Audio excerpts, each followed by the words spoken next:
Hello and welcome to October. Let's get started. X-Wing Rogue Squadron. Focus on it. Whatever. I read this. So, War and Peace has been melting my brain, and I can't read it in like the couple of hours before I go to bed, you know, because I'm tired. I don't want to be reading War and Peace and reading it even slower than I do during the day. So I decided to start rereading the X-Wing series because I love it, and because I own it, and because it takes very little mental effort. So I love this book. Is it my favorite of these? No. But I do love it. Do I think it's good? I'm not gonna claim that these books are that well written. Alright, like, a lot of the dialogue is pretty cheesy, and one of the things in this book especially is egregious is that there's like a whole bunch of characters, because it's a squadron, so it's got 12 people plus their XO, plus there's a handful of other characters who show up and do stuff. But within the squadron itself, there are a number of characters who barely get lines and then they die. And so you kind of come out of it not caring, which is unfortunate. And I think something that later books in the X-Wing series definitely do better. But this one not so much. But this is our introduction. Okay, first of all, obviously I'm a huge Star Wars fan. Like, did it need saying? But I used to just be really obsessed with the X-Wing series as I was in like high school, and honestly, in my heart, I'm still obsessed. So anyway, there's a reason I own them all. It's because I love them, and also because they're pretty easy to find at half-price books. Anyway, so this is the first one. It's about Rogue Squadron. The basic concept is that Rogue Squadron was disbanded after they blew up the second Death Star around that time. But it's a few years later, and the now New Republic, as they're calling themselves, brings Rogue Squadron back together as a unit because they've got some ambitions, they've got some plans, and Rogue Squadron strikes fear into the hearts of the Empire by being like the most elite fighter pilot squadron in the Republic, or the New Republic. So Wedge is, looking at a whole bunch of recruits, putting together a squadron from the best of the best, and then they have a few missions that they fly. And we also get to meet, the characters. So Wedge is obviously a character who was in the movies as a very minor role, but he's a major character in this book and in all the X-Wing books. We also meet Corran Horn, who is a former member of the Corellian security force who joins the squadron. And also, Kurtan Lure is the bad guy through whose eyes we see the actions of the Empire. And he's an idiot. So, oh my god, Lure. And he used to be in charge of the Corellian security, like the Imperial security, like liaison or whatever with Corsac. So he knows Corran Horn, so they have a beef. But they don't actually like confront each other in this book, but you know it's coming, right? And he's been given the task by intelligence director and now leader of the Empire, Yisan Izard, to destroy Rogue Squadron. So he's kind of working at that, kind of not succeeding yet, obviously. And a lot of it is about flying the X-Wings. Kind of what you expect. Like, they have missions and they fly and they blow things up and some of them die, and they have conversations about things. I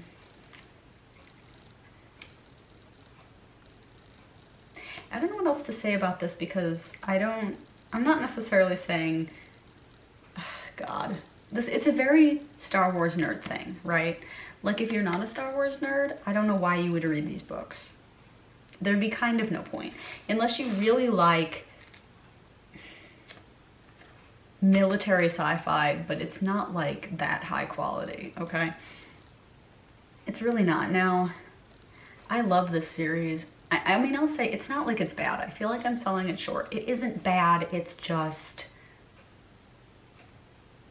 workmanlike. I don't know. It's just, it does what it does. It's fine. It's not revelatory, but like you don't really expect it to be.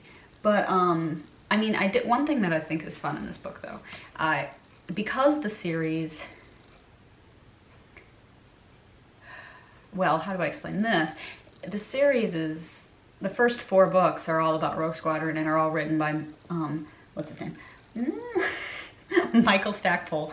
And, you know, so there's stuff in this book that hints at things and sets up things that are going to come to fruition in those later books. So like stuff with the Bacta, like whatever's going on there with the Thyferans, and, you know, there might be a spy, and like General Solm thinks it's Corrin, but like perhaps there's a spy, but it's not Corrin.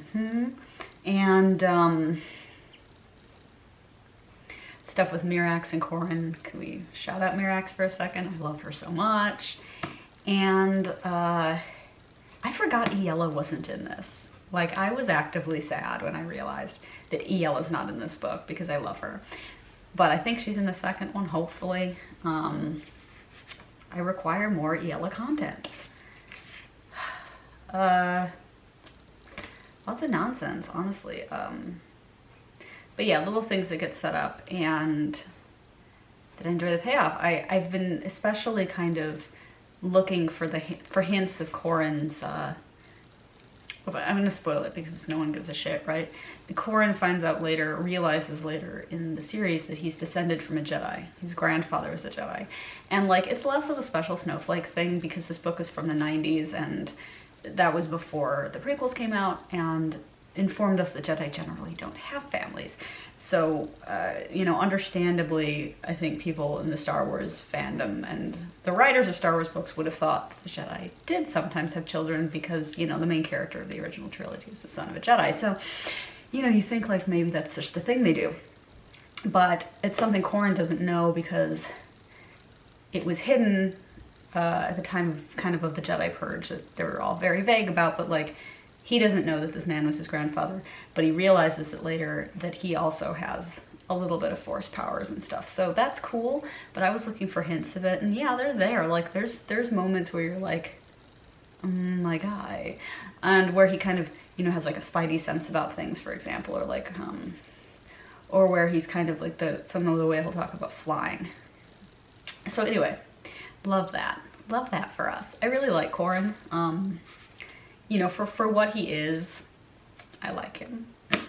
What else? Oh, can we talk about the fact that Wedge is like, it's a young man's game, and he's 27.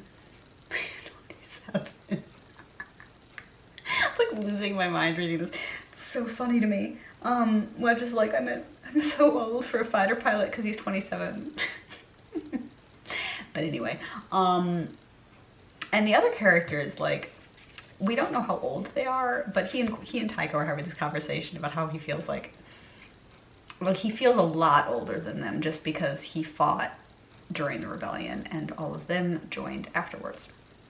And so it's just kind of a generational gap, I guess. But, you know, even though he says that they only really surrender a few years to him, but that means that all the other characters, are all of the other pilots in their 20s?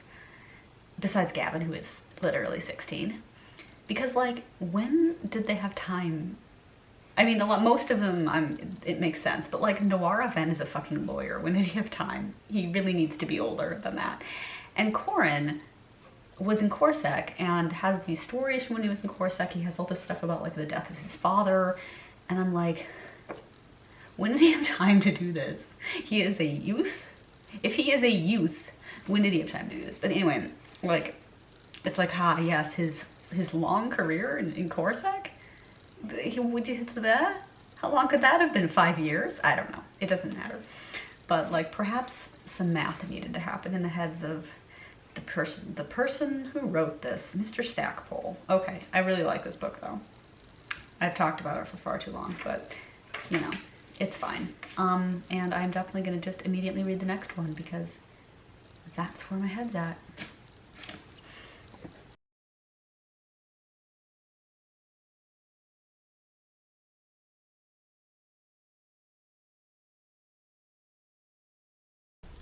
So, after I read Foundation, and I didn't really like it, and y'all know this, maybe, for some reason here I am, back with the sequel. So, Foundation and Empire, confusingly, because there's another book called Second Foundation, but that's not the second book.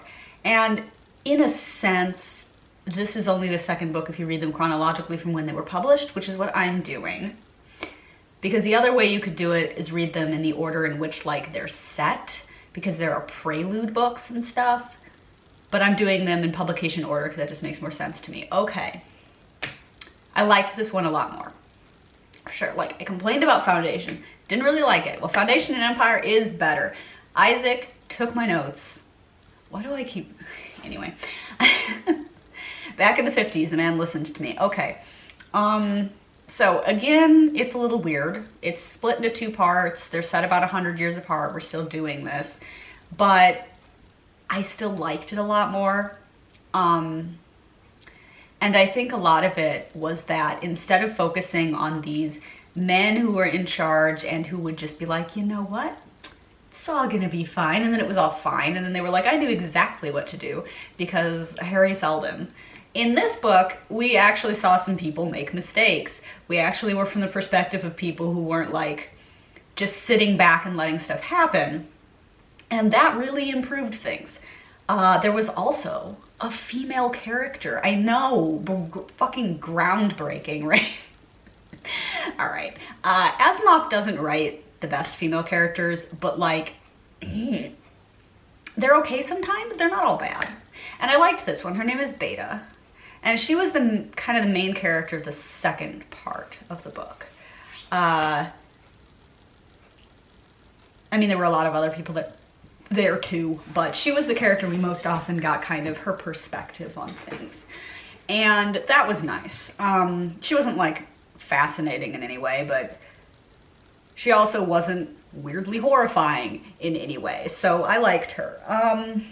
And she was just kind of a nice person, you know, and smart. And also, she figured out what was going on. She figured out what was going on, and she did something at the end. I was like, girl, what are you fucking doing? But then she explained it, and it was like, I got it. It's because Beta knows what's going on, and nobody else does. Yeah, I don't know. Yeah. This was better, for sure. And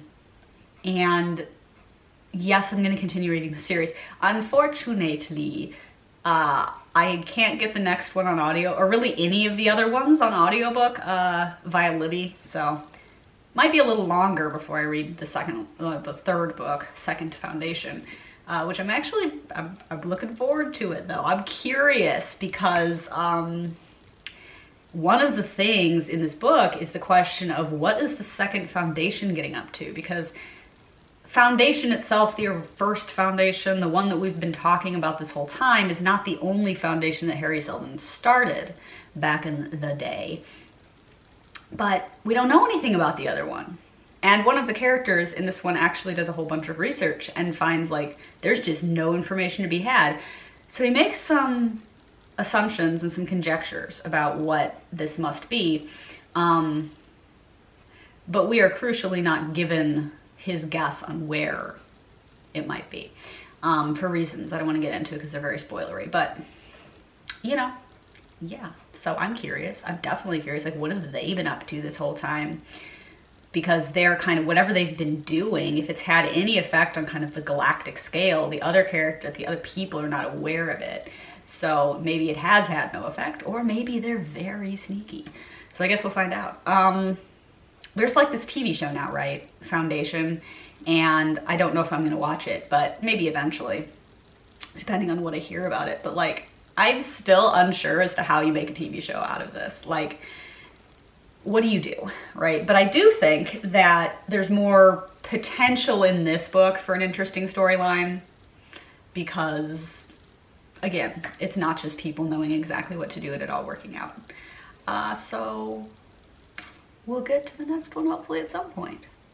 But for now, I'm like, all right, pleasantly surprised, pleasantly pleased, whatever, that's a dumb phrase, but by this book. So.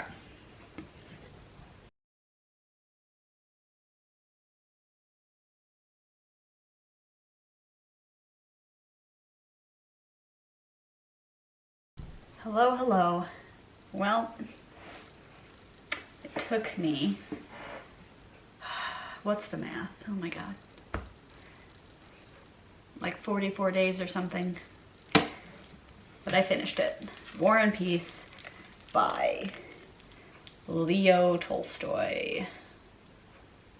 This is an absurdly long book, which you've probably heard of. It was published in the 1860s in installments between 1865 and 1869. People were like, wow, that's a book. And then eventually they were like, actually, it's the best book ever. I don't know about that. Personally, I think it could stand to be shorter. And I could have done with less of his thoughts on history as a concept. It's just like, you can shut up now. Like, the last 50 pages of this fucking thing are just his essay on, like, free will and history, and I was just skimming. I was like, I don't care, I'm sorry.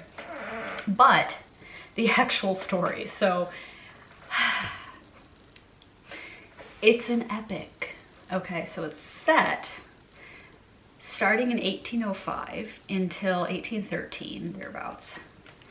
And it follows a few families and like a number of people in general who all, you know, are like part of the Russian aristocracy through this kind of tumultuous period of their history.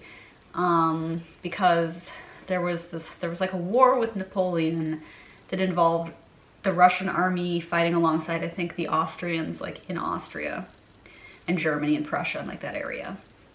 And then a few years passed where they were friends with Napoleon, and then for some reason they became enemies again, and Napoleon decided to invade Russia, which is like never a good idea.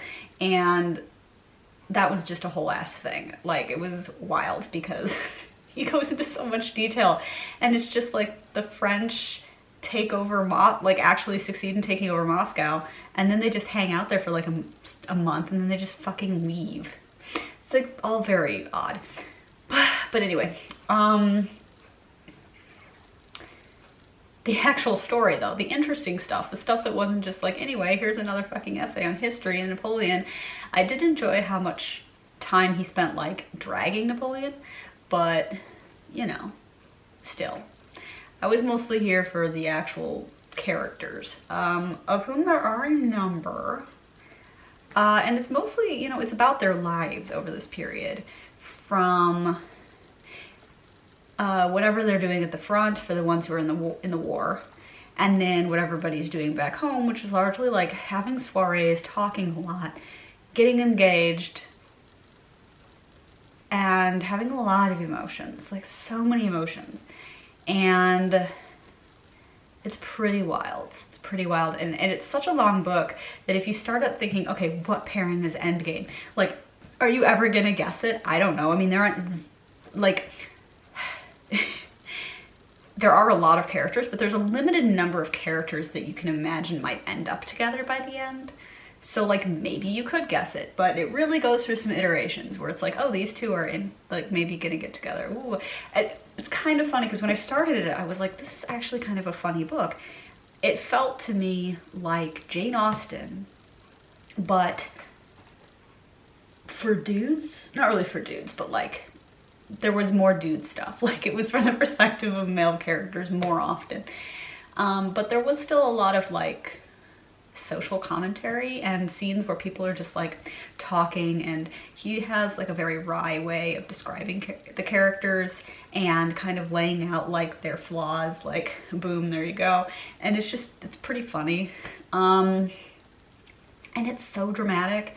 These characters are always just having emotions all over the place, and things are happening, and people die, and people are born, and people get married, and people are ridiculous, and you'll have characters who will appear and then several hundred pages pass and then they show up again, and it's not even like we were ignoring their story. It's just like we needed to spend 50 pages with Pierre doing something or other, and now, you know, and it's just like, it's such a long book that you can just kind of do that.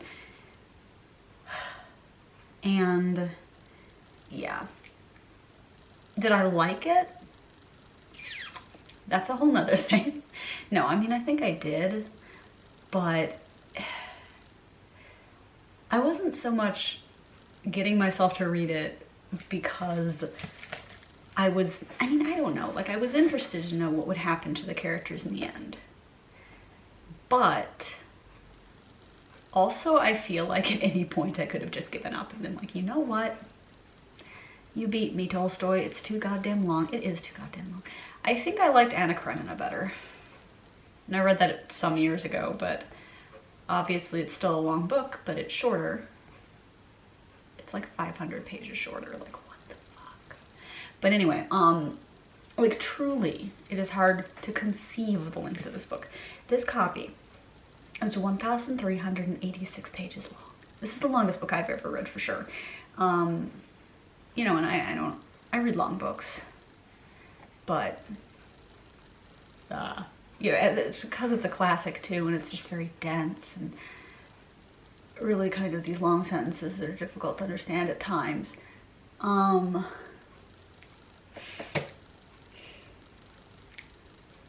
yeah, I'm glad I read it, but I am never going to read this book again. I don't think I need to. I think I've got it. I'm done. I'm good. And I am, you know, I'm happy about it. But, like, it's like I'm proud. Sorry, there's like weird reflections. Okay. I'm like proud that I finished it, but also I'm tired. I need to read some books that just are easy.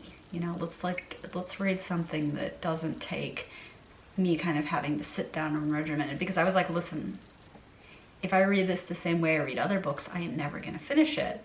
So I was making myself sit down after work and read 50 pages every day.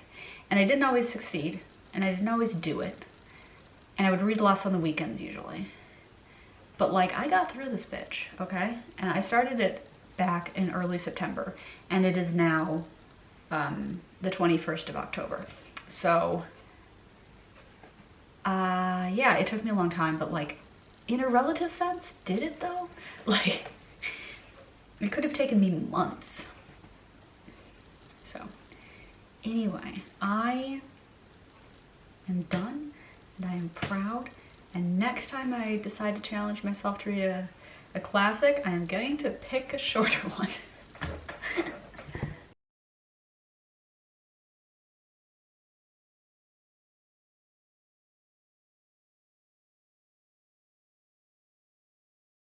Hello. Oh my god. Okay, so today I finished reading The Kingdom of Copper by S.A. Chakraborty. Beautiful book, by the way. I loved this. I was so into this. I flew through it. I couldn't put it down. Okay, so this is the second book of the Daevabad trilogy, which is a fantasy series that has a lot of like djinn and magic and shit. And this is the second book. The first one is called The City of Brass. Oh my god, I really liked this. I don't know how much I can say. Like, I know I usually, I go into spoilers sometimes because I don't really care, but like, I don't know. Is that a good idea? Should I not do that? Probably. Her last name is so long, it like barely fits on there. Anyway, this book is like really good. But like, so there's sort of a prologue at the beginning where you catch up with all the characters immediately after the first book, and it's like, where are they? You know, where are they now? It's been a couple of months or something. And then you get to the book proper and 5 years have passed. I was like, but what? Because like, there were a couple of pages and then it was just slipped in there that, oh, these two have been married for 5 years, and I was like, fucking what? So anyway, I got used to that. So many thoughts and feelings. Like, this series, it just continues to have so many different layers. Like, there are so many different groups, and all of them have done horrible things to each other throughout history. And there are some characters who are like, we need vengeance, and there are other characters who are like, what if we stopped doing that, actually? It's they're always like, we need vengeance. And I'm like, it's been 3,000 years. Could you let it go? You know, but, yeah, there's just a lot of stuff and a lot of like people doing really awful things to each other constantly. And,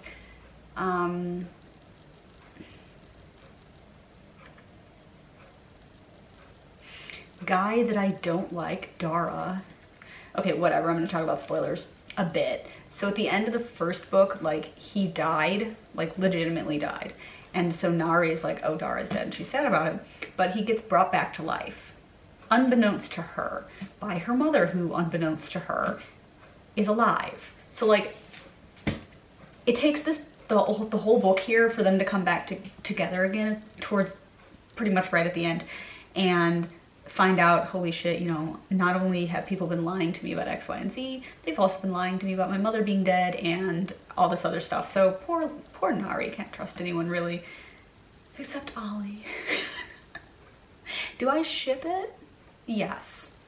But that's not really like my motivation, really. I'm not over here like Ollie and Nari should get together, because I don't really care.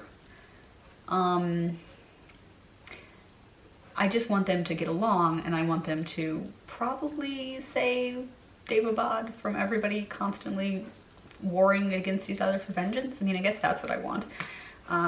I still don't like the Devas because I'm prejudiced. No, I'm literally like, I don't care that the city belonged to your ancestors and shit. I do not care. I'm sorry. It was a long time ago, and that's just not how it is anymore, you know? And like, it's made more complicated by the fact that a character like Dara, for example, was alive back then. But everybody else is way younger than that. So it's just like, I'm sorry, but it's not going back to the way that it was. Like, what are you gonna do? Kick everybody out of Daevabad who aren't Devas? Like, you're not gonna, that's fucked up. Anyway, but the Devas are also psychotic anyway. I know that's not fair. More things are revealed in this book. So many things. So many things with the Marid and Jamshid. Surprisingly, I was like, oh, this character, like, is important? Okay. Wasn't really expecting that. I'm still over here just, like, really standing Ollie. I really like Muntadir as well, just because, like, he's such a disaster. Like, is he a great person? Not necessarily, but I always have a good time when he's on the page. And there's just a lot of stuff. And our kids are like trying to accomplish something. And, you know, oh God, whatever.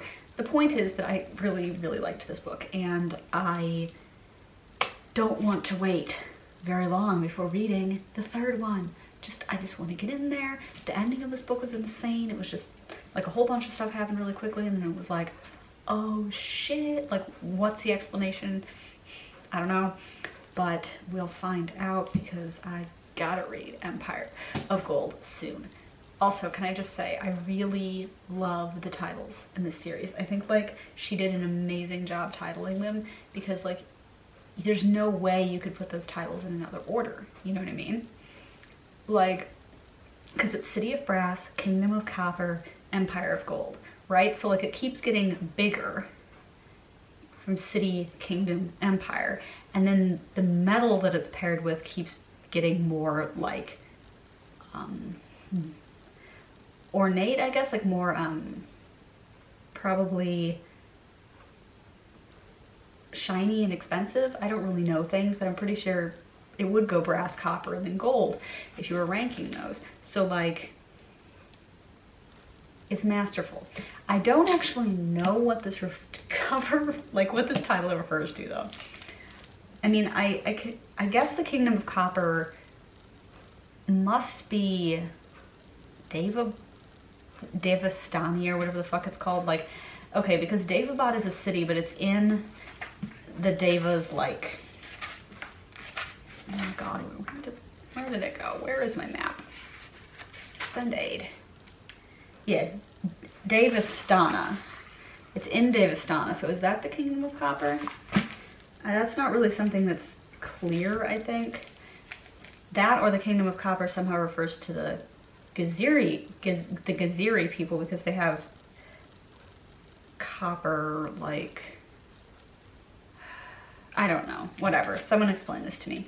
But it honestly doesn't matter. They're great titles. This is just a beautiful cover. I'm obsessed with it. And I'm dying to continue it, so yeah. Thumbs up.